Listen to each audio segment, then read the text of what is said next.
unahitaji umeliombea kwa muda mrefu, haujaona majibu yake, nenda mbele za Mungu kwa unyenyekevu, muombe Mungu. Chukua muda wako, muombe Mungu. Chukua muda wako, nenda kwenye maombi. Funga masaa 12 unaweza. Funga masaa 24 kama unaweza. Funga masaa 72 kama unaweza. Kuna watu wanaenda mpaka siku 3 kavu, wengine wanaenda mpaka siku 7 kavu. Wewe angalia uwezo wako.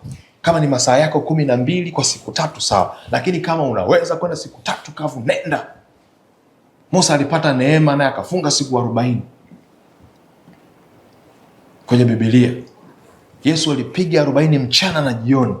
Danieli alifunga siku 21. Kuna watu wengine wengi wamefunga. Maombi ya kufunga yanaleta matokeo. Umeliombea jambo kwa muda mrefu, usikate tamaa. Omba, ongeza na kufunga. Ukiwa umejinyenyekeza mbele za Mungu, ukiwa umefunga kwenye kahari ya maombi, mwambie Mungu, ninahitaji kukuona kwenye hatua hii. Kufunga ni tendo la kunyamazisha mwili ili roho ipate nafasi ya kutawala. Ni ishara ya kujitoa, kujinyima na kumtegemea Mungu kwa kina zaidi. Unaona? Siri ya kufunga ni hivi. Kufunga huongeza uzito wa maombi.